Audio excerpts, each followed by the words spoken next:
মানি, মানে টাকা। দুনিয়াতে বাঁচার জন্য কি টাকাই সব? মানে এখন সবার মুখে মুখে শুধু টাকা টাকা টাকা ছাড়া যেন কিছু কল্পনাই করা যায় না। তোমার চিন্তা ভাবনা কি? টাকা কামানো। আচ্ছা তুমি কি করবা? আমি এত টাকা কামাবো, আমি এইটা করবো। মানে বর্তমানে দুনিয়াতে বাঁচার জন্য প্রত্যেকটা মানুষের মুখে মুখে শুধু টাকা টাকা টাকা ছাড়া যেন কিছুই কল্পনা করতে পারে না। অনেকে বলে আচ্ছা ভাই টাকা দিয়ে কি সব হয়? আচ্ছা টাকা দিয়ে কি সুখ কিনা যায়? এগুলো আমিও কই না, টাকা দিয়ে সব হয় না, বা টাকা দিয়ে সুখ কিনা যায়। টাকার জন্যই তো মানুষের মৃত্যু হয়। এরকম অনেকে আছে শুধু টাকার জন্যই আত্মহত্যা করছে, কোটি কোটি টাকার মালিক, কিন্তু দিন শেষে আত্মহত্যা করছে। আসলে ভাই এই সবই সত্য, কিন্তু দিন শেষে সবাই টাকার পিছনেই দৌড়ায়। তোমাকে যদি বলা হয় আসো এটা করবা সেটা করবা, তুমি যদি নাও করো, যদি তোমাকে বলা হয় আসো চলো আমি তোমাকে কিছু টাকা দিব, তুমি ঠিকই এই কাজটা করবা।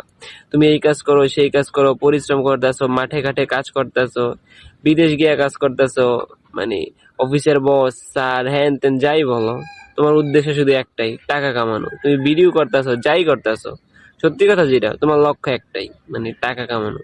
শুনতে খারাপ হলো, এটাই সত্য, মানে একটু সোজা ভাষায় বললাম আর কি। মানে সবার মূল উদ্দেশ্য একটাই থাকে যে ভাই টাকা কামানো, কারণ বর্তমানে দুনিয়াটা এরকম হইছে, টাকা ছাড়া কারো মূল্য নেই। মানে আমরা মানুষকে কখনো অন্য কোনো ভাবেই দেখি না, যার টাকা আছে শুধু তার টাকার নজরে দেখি, মানে টাকা দিয়ে মানুষটা একটা মূল্যায়ন করি আর কি। এটাই সত্য।